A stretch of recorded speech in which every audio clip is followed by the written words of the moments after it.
I was just incredibly lucky that in my fairly early 20s, I met some people who told me some amazing things that I look back and I think, God, what a piece of luck that I met those people and learned those things, and some of that I'm going to be talking about tonight. Psychology, basically, mindset is all the unconscious beliefs that drive our entire lives, unconscious programming and beliefs. And our unconscious is packed full of beliefs, and those beliefs are driving your conscious thoughts. They're driving the way you think, the way you behave, and the way you feel all the time. They drive our whole life. One of the things I learned in my 20s was how to make myself incredibly resilient. And in fact, of all the things that I've learned in life, I would put resilience as important as being powerful and successful and achieving what you want to achieve in life.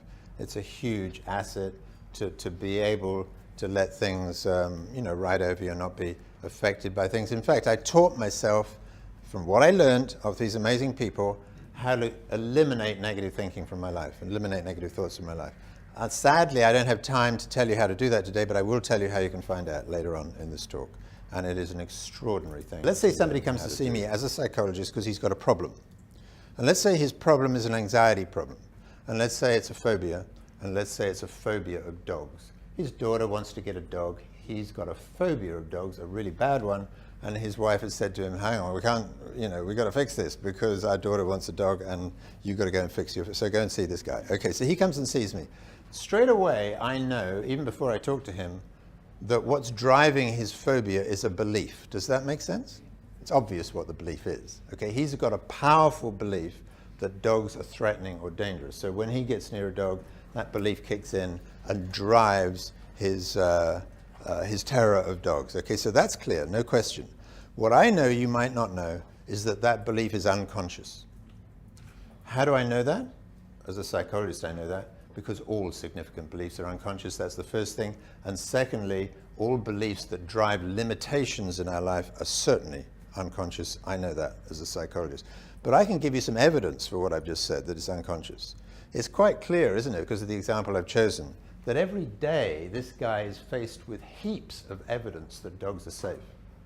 If he's walking out there in the street, if he's walking in a park or whatever, he can see people with dogs. He can see people walking past dogs. He can see people playing with dogs. He can even see kids playing with dogs.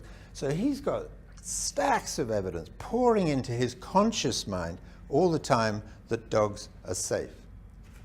And yet he's confused because with all this evidence that dogs are safe and his conscious belief that dogs must surely be safe, every time he gets near a dog, he's overwhelmed with anxiety, terror of the dog. Why is that? Because the belief is in his unconscious, and I can tell you his unconscious takes very little notice of evidence. It takes very little notice of rational thinking, and I'm going to tell you what it does. What I've just described is universal.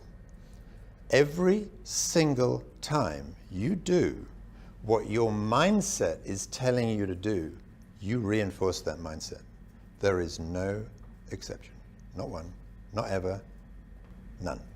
Depressed people, what belief do they have? Belief that life's hopeless and whatever. What do depressed people tend to do? They tend to withdraw and avoid and isolate. What does that do to the belief that their life is hopeless? Reinforces it. Somebody who's got a craving for sugar, nicotine, heroin, whatever. What's the belief that drives the craving? By the way, all feelings are evolved in humans to keep us alive. No exception. Every feeling evolved in humans to keep us alive.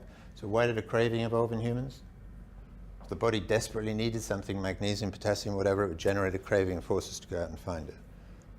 These days we teach ourselves to crave.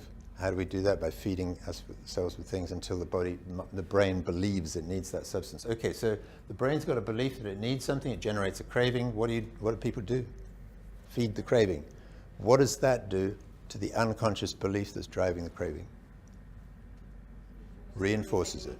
The unconscious thinks, well, shit, if I'm consuming this stuff, I must have needed it. Every time you feed a craving, you reinforce the unconscious feeling driving the craving. By the way, do you know what a difference is between a thought and a feeling? Thoughts only happen up here, feelings reflect themselves in the body. So clearly anxiety is a feeling, Depression is a feeling, anger is a feeling, embarrassment is a feeling.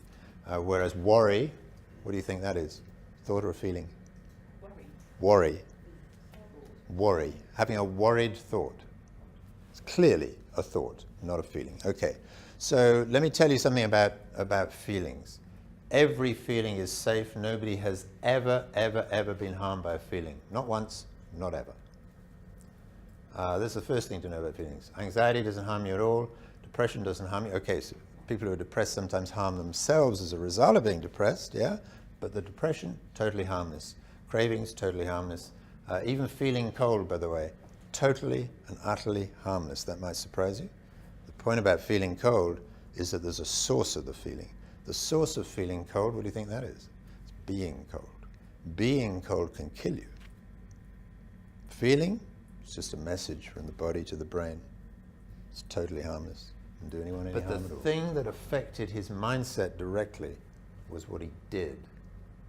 Not what he thought, and not what he was taught. If you want to develop a powerful mindset, you need to start doing. Doing things that are powerful. Now, there's all sorts of ways you could do that.